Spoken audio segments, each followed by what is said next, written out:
अच्छा, इससे पहले कि मैं 28वीं तरमीम पर आऊँ, 27वीं तरमीम से ज़रा शुरू करते हैं कि 27वीं तरमीम के मामले पर पीपल्स पार्टी पे तो बहुत से लोग तनकीद कर रहे हैं।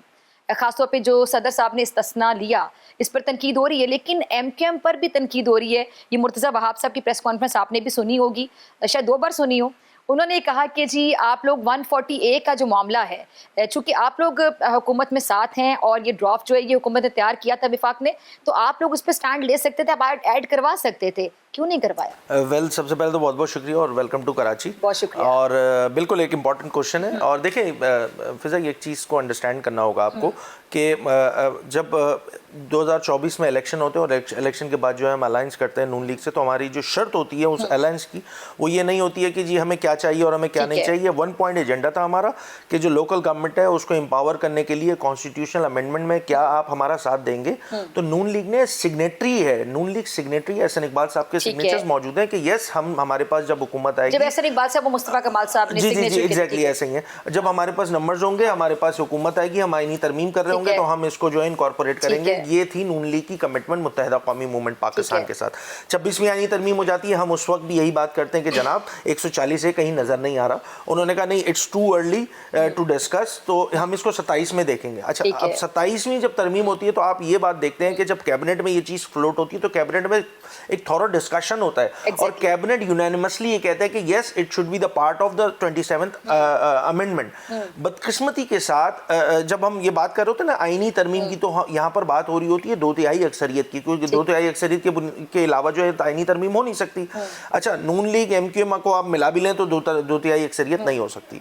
पीपल्स पार्टी की ज़रूरत है इस कॉन्स्टिट्यूशनल अमेंडमेंट करने के लिए।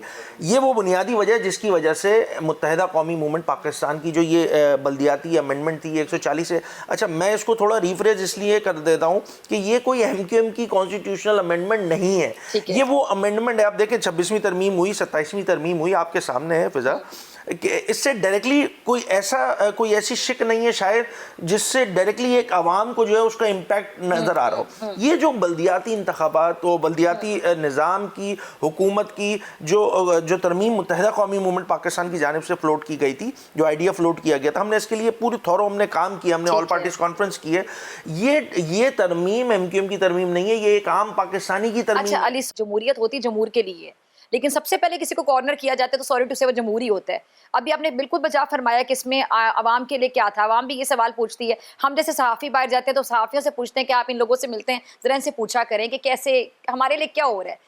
जब आप लोग एक चीज़ पे अग्रीड होते हैं, आप लोग वोट देते हैं, आप लोग साइन करते हैं, आप लोग अपनी रजामंदी का इजहार करते हैं, आप उस चीज़ को पास कराने में हिस्सा होते हैं, फिर आप लोग तनकीद भी करते हैं, मुझे तनकीद कभी समझ नहीं आती। देखिए 27वीं तरमीम में एक चीज़ तो बड़ी क्लियर हो गई कि ये जो अमेंडमेंट होने जा रही थी इसके अगेंस्ट कौन था, ये तो बड़ी क्लियर हो गई ना बात कि इट वाज पाकिस्तान पीपल्स पार्टी। अच्छा, अब क्या करना है, देखिए ये काम हुकूमत की भी जिम्मेदारी है और हमारी भी। हम तो खुद पीपल्स पार्टी से बात करने को तैयार हैं कि जनाब इसमें मिनिमम कॉमन एजेंडे पे आके हमारी जो तरमीम है ये कोई आसमानी सहीफा नहीं है कि यही करनी है, इसके अलावा नहीं करनी। We can sit together, we can discuss, और इसमें कोई मिनिमम कॉमन टर्म्स पे आके हम ये काम कर सकते हैं, क्योंकि ये काम ऐसा काम है कि जिससे डायरेक्टली जमहूर को फायदा होगा, एक आम आवाम को फायदा होगा।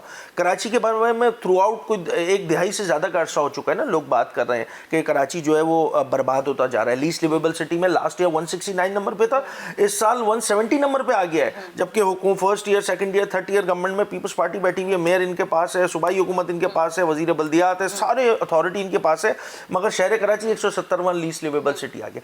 क्यों है? उसकी बुनियादी वजह यह कि जिस निज़ाम के तहत ये मेयर साहब जो है वो अपने पावर्स एक्सरसाइज कर रहे हैं उस निज़ाम में जान नहीं है, उस निज़ाम में इख्तियारात नहीं है, फंड्स की कमी है। यही वो बुनियादी वजह जिसकी वजह से जो है वो आप कराची और लाहौर को जब देखते हैं तो अफसोसनाक सूरत हाल नजर आती है कि कराची जो है वो बर्बाद होता नजर। अच्छा, लाहौर में नो डाउट के बड़ा इंफ्रास्ट्रक्चर पे बहुत काम किया गया है और ये बड़ी मैं मेरिट पे बात कर रही हूँ कि वहाँ पे आपको ओवरहेड ब्रिजेस, अंडर पासेज और बहुत सी सड़कें आपको खूबसूरत नज़र आती हैं।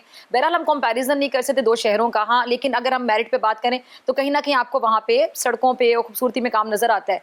अच्छा, इस बहस से बाहर निकल के अगर आप मेयर के हवाले से बात करते हैं तो मुर्तज़ा वहाब साहब अभी पीपल्स पार्टी से एक मेयर आए ना, और सिंध गवर्नमेंट और जारी बात अगर मेयर भी पीपल्स पार्टी से होगा तो नो डाउट कि थोड़ा बहुत उनको फ़ायदा होता होगा। लेकिन जब आपके मेयर थे मुस्तफ़ा कमाल साहब जब मेयर थे, मुझे याद है कि लोग उनके काम को किसी हद तक पसंद भी करते थे।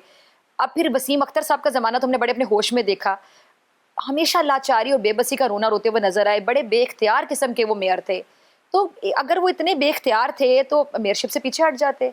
क्योंकि जब आप एक कुर्सी पर भी होते हैं और आप फिर इख्तियारात का रोना भी रोते हैं, तो ये इटसेल्फ एक बहुत बड़ा सवाल होता है। मुझे याद है कराची के जो वो बड़े बड़े ये जो ब्रिजेस हैं जहाँ पे वो बैनर्स लगा दिए जाते हैं, उस ज़माने में जमात इस्लामी वो बड़े बड़े बैनर्स लगाती थी कि जी जब बेख्तियारी है तो रिज़ाइन क्यों नहीं देते हो, ठीक है ना। आज जिस निज़ाम के तहत पाकिस्तान पीपल्स पार्टी ने जो बल्दियाती एक्ट के थ्रू यहाँ पे कानून नाफिज किया हुआ है, इस निज़ाम को ना मानने के लिए मुत्तहिदा कौमी मूवमेंट पाकिस्तान ने नज़रियाती मुखालफत होने के बावजूद हम जमात इस्लामी के पास गए, हम दीगर जमातों के पास गए और हमने उनको कन्विंस किया कि आप इस बल्दियाती निज़ाम पे आप इलेक्शन नहीं होने दें, क्योंकि अगर ये इलेक्शन हो जाएंगे तो आप टेक्निकली कर कुछ नहीं सकेंगे। और हमारी नज़रियाती मुखालफत होने के बावजूद चेयरमैन MQM पाकिस्तान उस ज़माने में इदारा नूर हक जमात इस्लामी के जो हैं और नाज अमीर जो होते हैं उनके पास गए, जो आज पाकिस्तान के अमीर हैं हाफिज नईम साहब। हमने उनसे इल्तिजा की कि जनाब ये नहीं कीजिए। आज वही बातें वही काम एग्जैक्टली जो हम कह रहे होते थे, आज और उसमें आपको मुखालिफ पार्टी का मौके पता नहीं कि वो क्या कहते हैं कि आप लोगों को पता था कि हम बन ही नहीं सकते, आज हमें वोट ही नहीं मिल सकता। आज टाउन्स के चेयरमैन तभी आप लोग घबराए। मैं ये गुजारिश कर रहा हूँ, आज टाउन्स के जो चेयरमैन है ना जमात इस्लामी के, आज उनसे जाके पूछें तो ये इनके जो अमीर है कराची के या पाकिस्तान के, वो बैठते हैं जी हमें कोई फंड वंड नहीं मिलते, हमारे पास कोई फंड नहीं है। This is what exactly MQM was saying at 2022। अच्छा, फिर एक सवाल चलें अली खुर्शीदी साहब, एक सवाल फिर ये बनता है कि आप माशाल्लाह जो भी हुकूमत आती है आप विफाक में होते हैं उनके साथ। जी जी बिल्कुल। आप लोगों के साथ के बगैर हुकूमत ही नहीं बन पा रही होती, चाहे आप लोगों का नंबर कम होता है लेकिन आप हुकूमत के साथ होते हैं। अभी भी आपके बहुत से लोग MNA हैं, तो विफाक से फिर आप लोग खुलकर गिले क्यों नहीं करते हैं? आती हैं खबरें कि MQM नाराज़ हो गई, नाश्ते पे नाराज़ हुई, दोपहर के खाने पे मान गई, रात के खाने पे नाराज़ हुई, अगले दिन नाश्ते में मान गई, लेकिन आप उसको इतना संजीदगी से उस एहतजाज को रिकॉर्ड क्यों नहीं करवाते कि उस चीज़ को सीरियस लिया जाए, विफाक भी आपके इशूज़ को एड्रेस करे? वेल शहर कराची से के जो मसाइल हैं ना, शहर कराची, आज आप आई विश कि आप थोड़ा ज़्यादा स्टे करती शहर कराची में तो आपको कराची की सड़कें भी दिखाते, चौक दिखाते, चौराहे दिखाते कि कैसी बर्बादी यहाँ पे गली चौक चौराहों में मौजूद है। देखें फ़िज़ा, इस चीज़ को समझें कि जिन मसाइल से मेरा शहर नंबरदाज़मा है वो मसाइल डायरेक्टली 18 अमेंडमेंट के बाद प्रोविंशियल सब्जेक्ट्स हैं। इस शहर में पानी नहीं आता, पानी वज़ीर-ए-आज़म पाकिस्तान ने नहीं देना, पानी जो है वो सूबे की हुकूमत, मैं तो कहता हूँ सूबे भी नहीं मकामी हुकूमतों का काम है, सूबा लेके बैठा हुआ है, तो जनाब सूबे की जिम्मेदारी है। या सीवरेज का निज़ाम बर्बाद है, पानी पीने का आता नहीं है, सीवरेज का जाता नहीं है, रोड इंफ्रास्ट्रक्चर ख़राब है, तालीम, सेहत, ट्रांसपोर्ट सब निज़ाम बर्बाद है। इस शहर को वर्ल्ड बैंक कहता है 15,000 बसेस की ज़रूरत है। इस शहर में 18 साल की हुक्मरानी के बाद 400 बसें लाके शर्जील मेमन साहब क्लेम करते हैं कि we are doing very very well. तो ये किसको धोखा दे रहे हैं? मेरा पॉइंट ये है कि ये सारे मसले जब प्रोविंशियल सब्जेक्ट हैं तो जिम्मेदारी इन्हीं से बनती है, तो सवाल भी इनसे बनेगा। शर्जील मेमन साहब ने अभी जो प्रेस कॉन्फ्रेंस की थी हाल ही में, उन्होंने कहा कि आपकी पार्टी खत्म हो चुकी है। वेल मैं तो कहते हैं एक कान से बात सुनो दूसरे से निकाल दें। वेल सीनियर है, उन्होंने ये भी कहा कि हम नहीं चाहते इनकी पार्टी खत्म हो, तब वो उन्होंने एक बुर्दबारी का भी मुजाहरा किया। उनकी राय है, उनकी राय के साथ मैं एहतराम करते हुए इख्तलाफ करता हूँ।